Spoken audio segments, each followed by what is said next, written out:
Hello, everyone. My name is Carlos Lopez Estrada. I am a film director. You may or may not have seen some of my work, but I've made a handful of movies. The first one is called Blind Spotting, and it was released in 2018.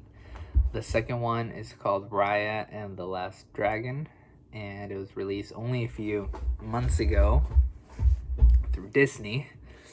The third one's called Summertime, and it hasn't been released, so unless it's leaked, hopefully you haven't seen it. I also did a bunch of music videos. I've worked with musicians like Billie Eilish, Father John Misty, some other cool ones. I was asked to give a brief summary of my young career, so this is why I'm doing it. I'm not just trying to brag.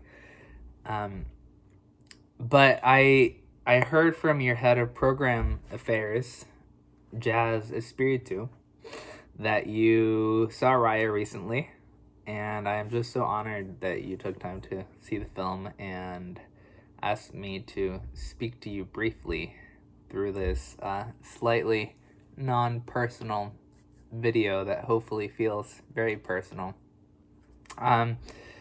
It's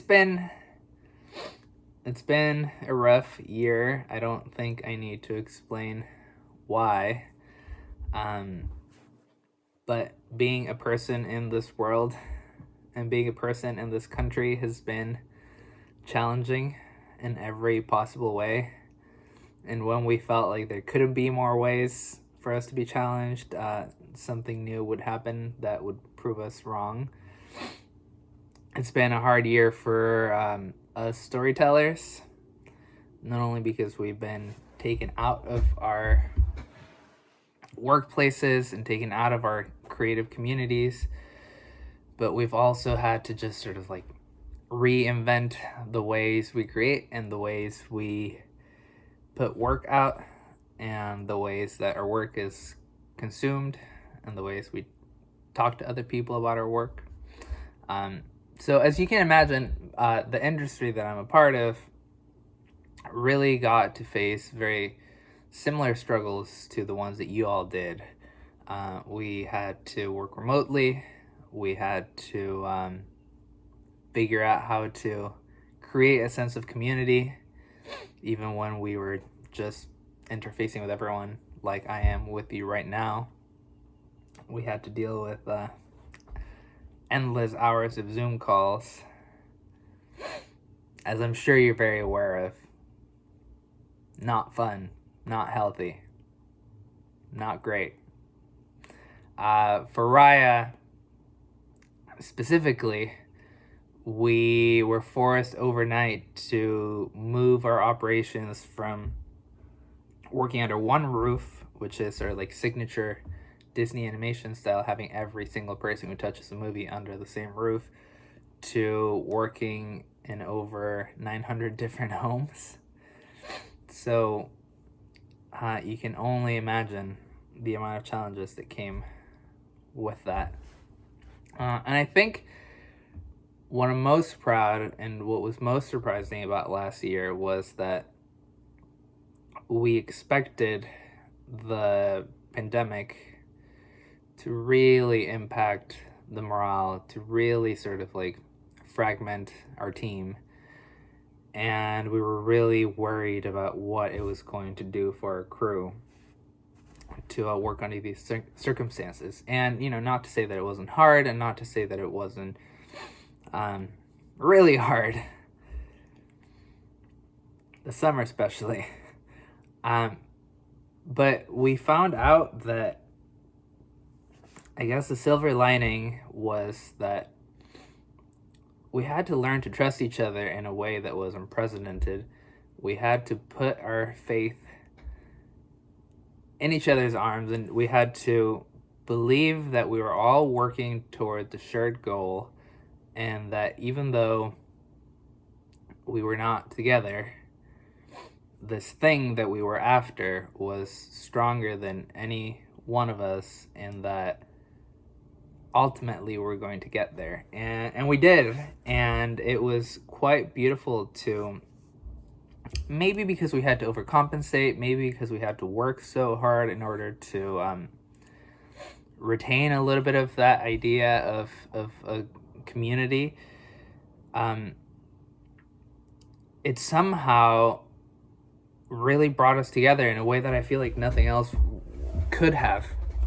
And towards the end of the production, as people were sort of like leaving the team, they all, usually we do like an in-group session and toast and have some champagne. Obviously we didn't do any of that, but we had a Zoom sessions with all of our crew, and it was consistent feedback that we got that this was not only like their favorite project that they've done at Disney, and these are people that have been working there for 20-30 years, but this is also the most embraced and supported that they've ever felt in their careers. And obviously it's ironic for all the reasons, but we did it, and I do think that we're stronger than we were a year ago, and we've probably developed all sorts of skills and strengths that we didn't even know we had in us, and so did you. Here you are. That was a long-winded way of saying congratulations for not only making it through last year, but also just making it through your entire program.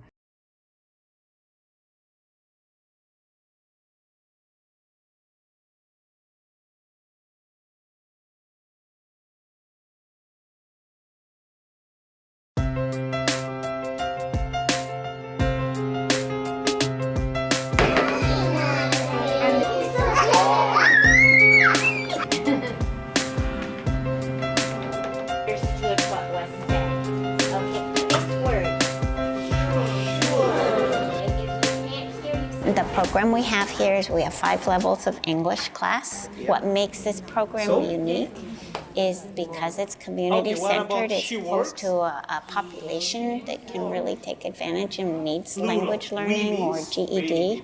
We offer childcare for our parents who have young children. So the kids are learning while their parents are learning. We are preparing the kids for kindergarten and preschool. We teach letters, numbers, colors, read the books and songs, different activities, arts. We play classical music, and we teach baby signs.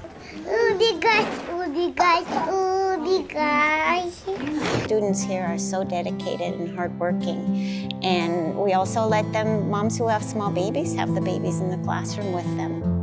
Having the childcare is something that's not accessible to a lot of students to get into college. My goal is speak English to Mash perfect. I in class English. Make it very good. It's class, very good condition.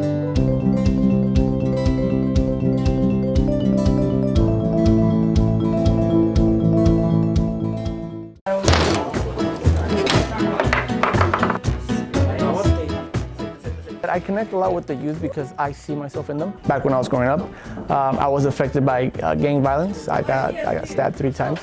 The gang environment that Casino Road has is just an effect of toxic masculinity. The goal is not to leave this place, the goal is to try and fix it. So for them to have a place after school to hang out, we have a drop-in center, we have video games for some of them, playing video games so that they don't have a luxury at home.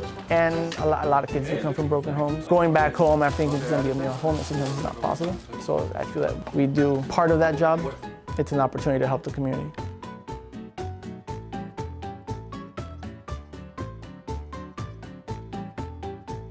So the Mukilteo YMCA is really invested in outreach, and the YMCA is for all. For all. Para todos. For all. Siam. Esto es para todos.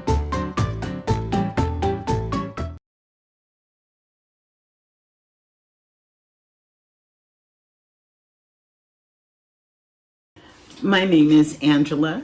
I am a respiratory therapist at Evergreen Hospital, and we are all things airway and lungs. We do everything from giving you a nebulizer to placing you on life support. Right now in the hospital, we are seeing an influx of COVID patients now, and where there are new therapies out there, they don't help everyone. I'm seeing Hispanic men get hit really hard, and older people, and some of the therapies, again, just aren't helping them. We get very much overwhelmed, especially as healthcare workers. The fear of going back in these rooms, wondering, will I get sick? Will my family get sick? Is really hard right now. I had this feeling that I was going to get sick. The only thing that I saw were my patients dying, and what we heard on the news, that the only thing that I could think was, oh, I'm gonna die. You know, at first I thought I was just sick, you know, that it was just a common cold because, you know, people cough in my face for a living. You know, if someone comes into the emergency room, it's usually me that's going down to treat them, listen to their lungs. And at first I thought I was just sick, and I had gotten better. But it was about 10 days later where the symptoms really hit. And I was very fearful to go to the hospital because the only thing that I saw was death. All of my patients were just dying all around me. I went back to what I remember doing as a child, which was steaming. I ended up steaming probably 5 or 6 hours out of a day because the mucus I had was so thick. And at the same time talking to my coworkers and finding out that the intubated patient's mucus was like cement in the lung. So I knew at that point I had to do whatever I knew to basically clear my body of the mucus.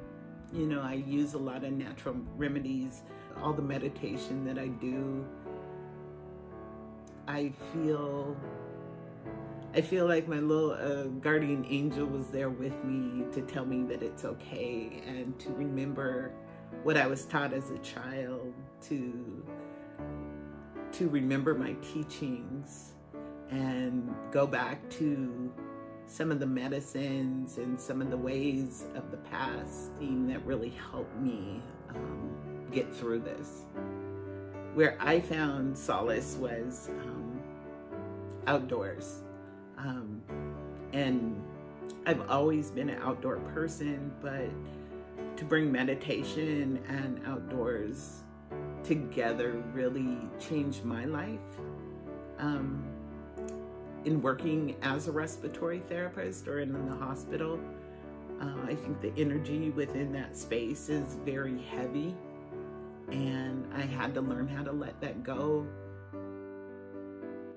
I always remember as a child swinging and how happy I'd be. So I don't think once you get grown up, you have to stop being happy or finding what brings you joy.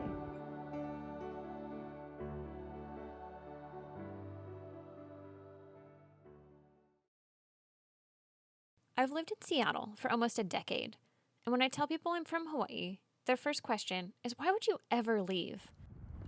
Their second question is, Do you surf?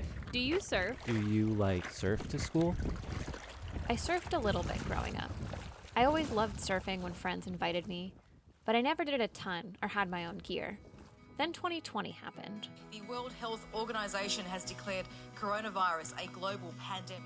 The days were filled with constant uncertainty. 500,071 dead.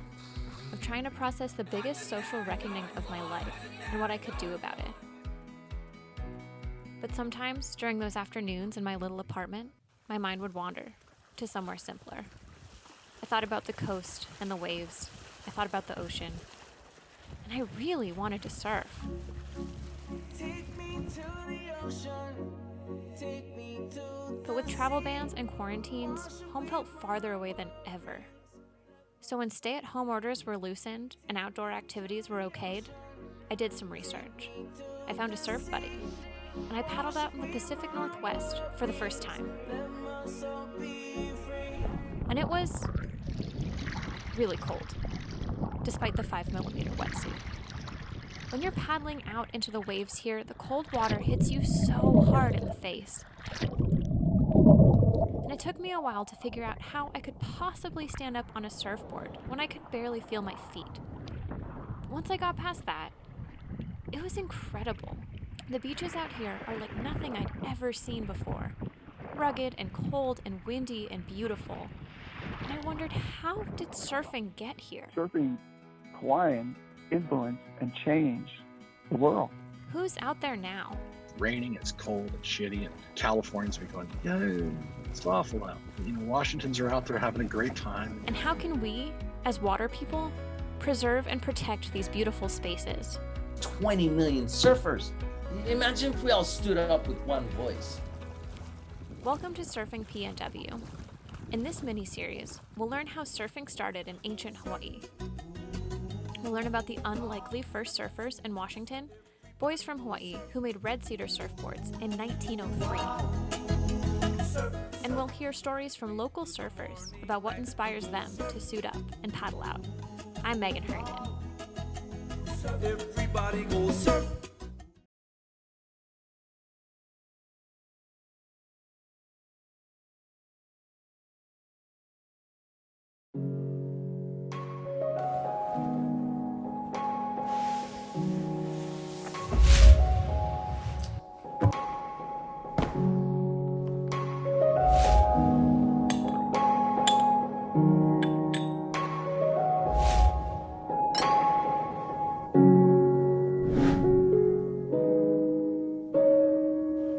I'm not into tea that much.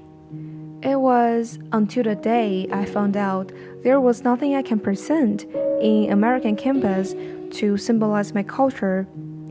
I realized the importance of learning Chinese tea because it's gonna be a great way to promote Chinese culture.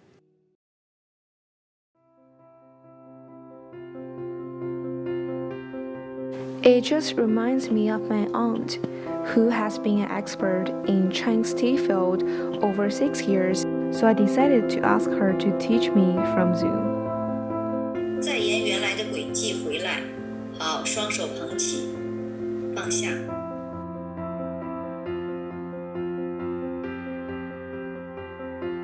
从外向内，太极仪轨，好，到公道杯前，出汤。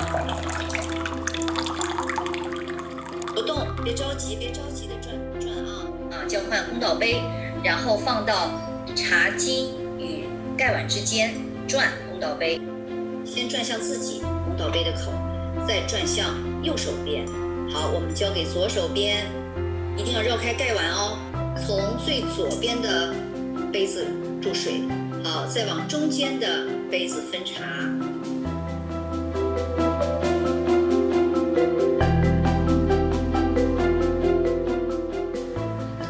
小姨啊，可是我觉得很多步骤都记不住，中国茶的步骤真的很繁琐。其实你的这个问题问得很好哈，因为你们本身是年轻人，年轻人呢就喜欢比较快的节奏哈。其实这样行茶方式呢，能够让我们的心找到一份安宁。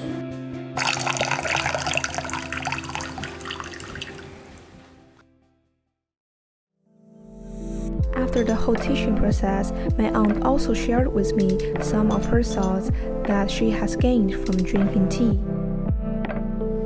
其实中国茶的历史呢源远流长，至今呢已经有6、7千年了。中国茶文化其实就是一种生活的艺术。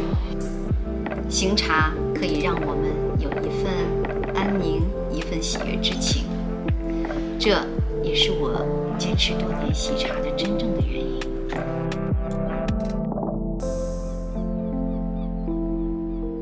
我们重新的去面对这古老而又年轻的茶文化的时候，其实绝对不用太多的考虑艺术的外在形式，而是最重要的要有着孩子子般新鲜的眼睛，全然的这份投入，在不断的拿起放下的过程当中，感受自己的变化和成长。这就是茶文化带给我最大的触动。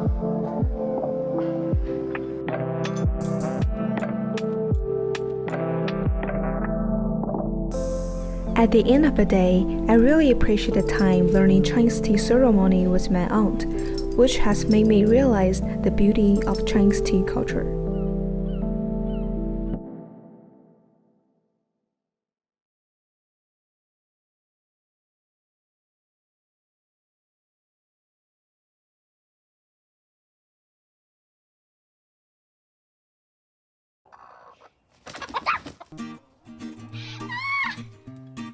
Hi, I'm Opal, and today I'll be teaching all of you guys how to hatch chicks from an incubator.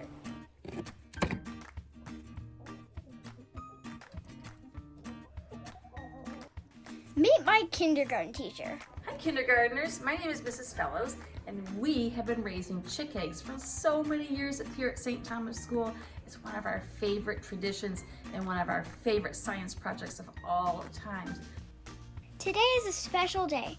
Our fertilized eggs have been delivered to our classroom. First, we will put the eggs into an incubator. After a few weeks, chicks will break out of the eggs. Can I hatch an egg bought from the grocery store? Nope. It takes a daddy rooster and a mommy chicken to make babies. Poultry farms don't have daddy roosters, so there are no fertilized eggs in grocery stores. Our eggs came from a farm nearby. The farm has lots of chickens and roosters, so we have fertilized eggs. How do baby chicks grow inside their egg? What do they eat to become so big? Chicks eat the yellow yolk and hatch after 21 days. How do baby chicks get out of the egg? Shh, I'm hatching a plan. Do they knock on the door to crack the egg shell? We can see you're cracking up. And the really cool thing is, at around day number 20, 19 or so, they start chirping. We can start hearing them going beep, beep, beep, beep. We can listen to them. And then we watch really closely till we see the first little crack come. And it takes a long time. Baby chicks pip out their egg with an egg tooth, a small sharp point on their beak. What does "don't count your chickens before they hatch" mean? When the egg doesn't hatch, that is nature's way of telling us that the egg was not healthy. We might not end up with all our chickens in a few weeks, and that's okay. What do we do with baby chicks after they hatch? Don't wing it. Keep listening. We get to put them in a cage right here in our classroom, and we watch them grow from these little teeny tiny chicks to like teenagers. And then we find a farm where they can go live. You can hold the chick, and before you do, ask your teacher, wash your hands before and after, and don't touch the heat light. When school is over, where will our chicks go? They will live in a chicken coop. Someone will care for them every day. Their eggs will be yummy. Thank you for listening. I want to hug you, chicken. Why don't you love me?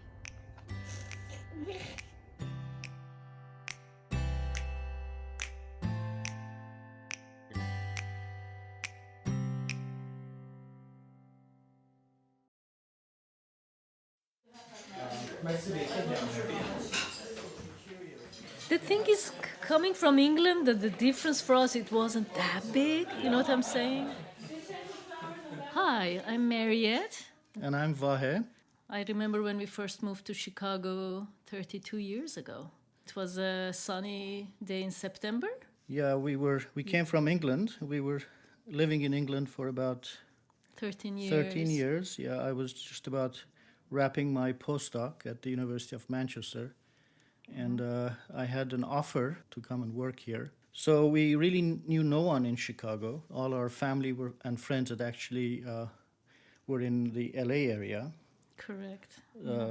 So, we were wondering what Evanston would be like. That obviously was going to be our new home. The first glimpse we got from Evanston was from the taxi on our way from the airport, and we could immediately tell that it was quite a unique place and quite different from the other neighborhoods that we drove through. Nice old buildings, beautiful churches, nice parks. You could tell that it was going to be a very nice community, family-oriented. Yes. However, when we first landed in the airport, just looking out, seeing all the people there, all sorts of races and colors and backgrounds, we immediately felt at home. That was a feeling we didn't have in England because they tend to have an island mentality. So if you're what they call a foreigner, you kind of stand out, and that feeling is always with you. But one of our first impressions coming to the U.S., even in the airport, we felt that from the immigration officer and from others, the taxi driver, they were all friendly and welcoming, and I could immediately tell that we felt at home, that this is a place we can call home from the very first few hours that we had arrived. Yeah, even though we didn't even know a single person when we arrived. Yes.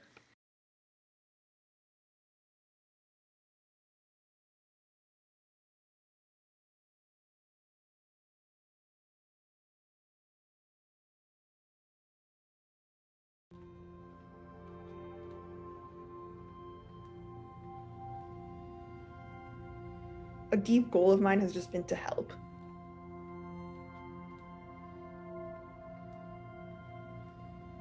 Hi everyone, I'm Sigal Kaufman and I'm a fourth year graduate student in the Department of Immunology at University of Washington.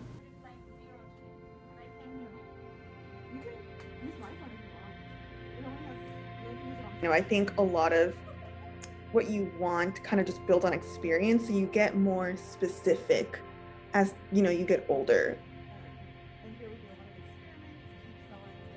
You're going to face adversity definitely within, your career path, but also at home. When I was an undergrad, my research focused incredibly because my older sister was diagnosed with multiple sclerosis. Immediately, I became interested in neuroimmunology, which is the field where neuroscience and immunology combine to understand what exactly is happening with the nervous system and the immune system, and what is this push and pull between the two that is necessary for protection, but if it goes too far can lead to autoimmune disease. And so that's really actually the core focus of my research right now. That single event has had the most influence on my research career. There is a dark association with it, but at the same time, it's a motivator. Really puts things in perspective. But yeah, it's definitely something that's always with me and, has forever changed my life and my career trajectory.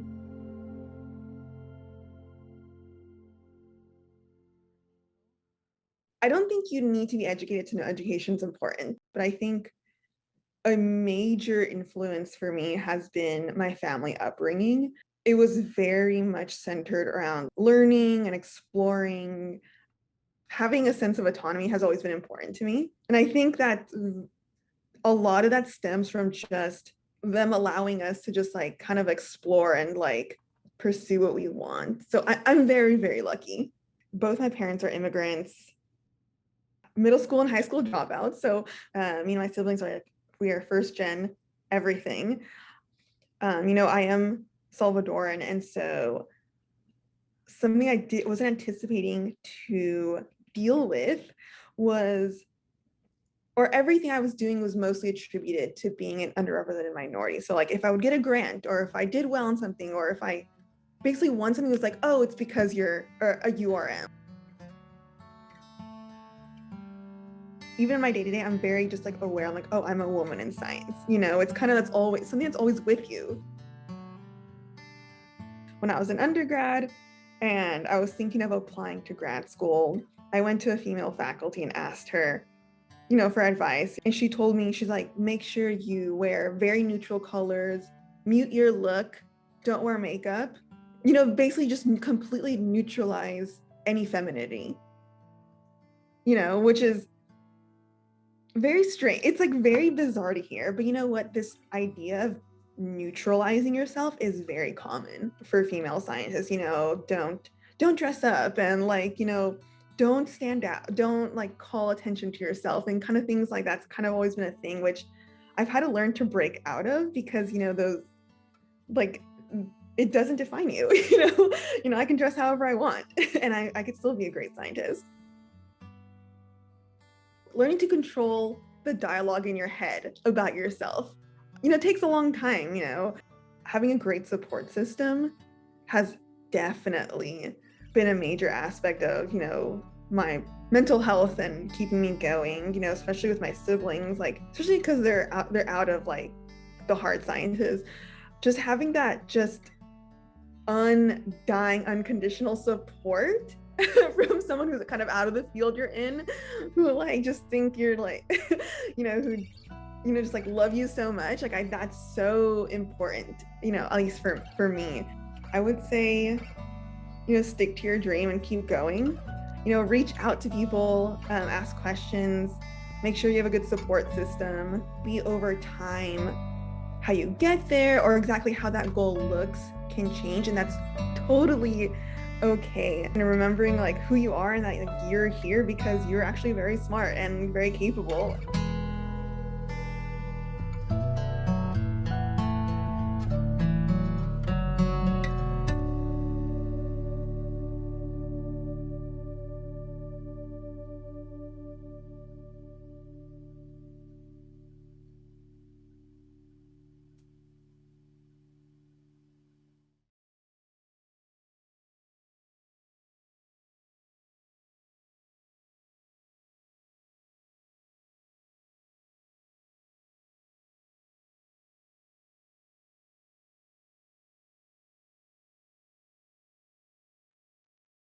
From Masks to Vax, a partner program with Restart Partners, a nonprofit that started in May 2020 in response to COVID-19.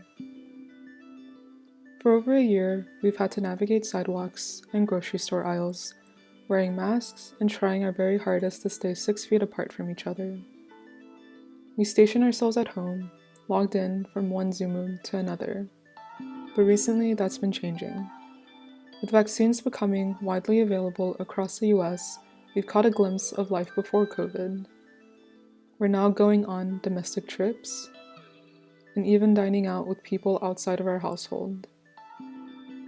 And during this whole journey, and before we got to this pivotal part in our COVID lives, I've had the privilege of working with Restart Partners and deploying public health campaigns in Washington State and beyond. A number of CommLead students and I worked on a mask campaign, testing more than hundreds of messaging and imagery to see which ones worked best. After, we encouraged our state to protect themselves and reduce their chances of contracting the flu by getting their annual flu shot. And because of the success from both of these campaigns, we were asked by Facebook to expand our mask campaign to 20 states across the US, including Florida, Alaska, Wyoming, Georgia, Montana, and more. We circled back to Washington and talked to business owners to share the best ways people can support small businesses safely. We learned that one of the best ways to keep businesses open is to get vaccinated. And this leads to the latest campaign we worked on. With constant face changes and daily announcements from national health departments, we were kept on our toes, creating timely content, sharing the latest information, and encouraging our community to get vaccinated so we can cross the finish line. With a team of project managers, creatives, and digital media specialists, we built our campaigns based from research, then collaboratively brainstormed key messages, designed graphics, deployed all of our ads on Facebook and Instagram, analyzed key metrics, and moderated a politically divided comment section. This iterative process of testing and learning helped us make huge impact. Since September 2020 to now, we have reached over 27 million people and made over 173 million impressions.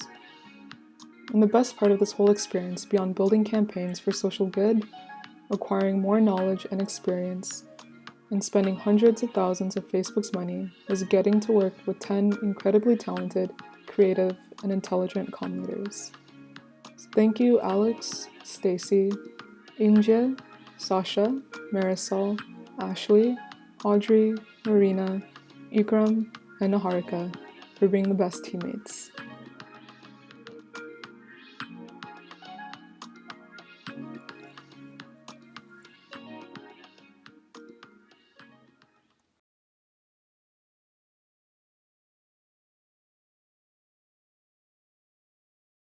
When I was younger, leadership felt like a world that was beyond my own.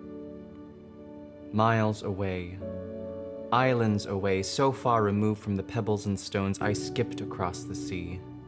I thought leaders didn't come from people like me.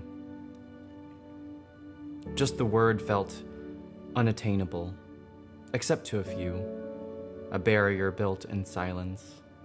1 out of a million, and children like me were raised to see that leadership was beyond the measure of a specific person. That title was reserved for the urban, the people who could afford a surgeon, or those that held Sunday sermons not for islanders or bystanders whose pennies and pesos couldn't afford to make a change in the world. And then I grew up, and that perspective changed. Throughout my life, I had met so many frickin' cool people. And with each person I met, I was left inspired. I learned that many people could lead in ways beyond what I had once known. And these ways don't have to be what I traditionally saw as leadership. So, I wiped away tradition from my mind. It only served as a barrier for my possibilities. I wiped away this less-than mentality to reveal the slate I was meant to draw upon. And what I learned from every person leading their vision was that what made each of them great were strengths authentically theirs, tied to every fault line close to home. I used to dwell on what I couldn't do. That hasn't stopped me from trying to improve, but I sometimes forget. I've got natural talents that need some loving too. And so I took this air, a deep breath, a delicate element uniquely my own, strength pulled from the pebbles and stones I once skipped from across the sea. I am a terrible speaker on my feet, but I can paint you a picture and run with a vision. I may not be clear between you and me, but can draw up catharsis so crystal you'd see reflection. I may seem to juggle more than I can handle, but it's the bird's eye view I am trying to channel. A jack of all trades and master of none, no, I call it my renaissance moment. From rising moon to setting sun, I am always working towards bettering myself, each and every day. But I am human and have doubts that run through my mind 24/7 and scoff like a droplet could ever change me. But I have to remind myself that kindness isn't only an act you grace your friends and family with. Why not believe in the one droplet out of a million? I think back on my life a lot. Reflections rippling outwards and inwards, or is it ripples reflecting outwards and inwards? Either way, we trace and retrace the same lessons in different circles of our lives until things become clearer. My values were never apparent to me, like how the ocean never saw the sea. I felt the movement of waves billowing against shores, but I was always too far. Courage, like leadership, always felt like a dip into the deep end, and I was afraid of water. It's funny how for most of my life I thought I wasn't brave. You think of yourself as one way, but you're acting like another. Sometimes singular narratives stick in your mind like a long and drawn-out library book. And until you shed away that shame, you realize in retrospect there were many courageous moments in your life, in my life. So I closed that book and wrote me a new one. Several new ones. I wouldn't have been open-minded if I was closed in with fear. To be truly open-minded, I needed to jump into the unknown with arms stretched out, eyes wide open and ready to listen. An open mind, for me, meant an open heart. And art, well, became that much more vibrant in the world around me and with how I chose to create it. Creativity became much more fluid with courage. Expression is bold, but art with courage is bolder. We've all seen it stir something inside of ourselves. We've seen it inspire, and we've seen it cause movements, shifting who we were to who we are like continents drifting away, and yet somehow coming together. I want to lead with that in mind. I was brave enough to come out and share with the world an authentic me. I was brave enough to weather uncertainty. I was brave enough to make hundreds of mistakes. I was brave enough to still wake up the next day, even after every loss. And as one of my favorite poets once spoke, I want to be brave enough to make art that nobody loves but me. Bravery is not measured by the lack of fear. It takes guts to tremble. I found courage in every cornerstone moment in my life, and I just didn't know it. Now, I am miles away, islands away from the child I once was. The dreams I once had still remain, but things have changed, and yet, at the same time, have not. I cannot be more clear with myself. The picture just needed to be filled out with time, and I won't be surprised if it continues to expand. My hands have always stretched for creativity, and my dreams have always etched pathway manifests. I was never one for brevity, and I have so many things I'd like to do. But all in all, if my dreams could be held into one droplet of truth, it's that at the heart of my being, art has changed me, and I want to lead with that.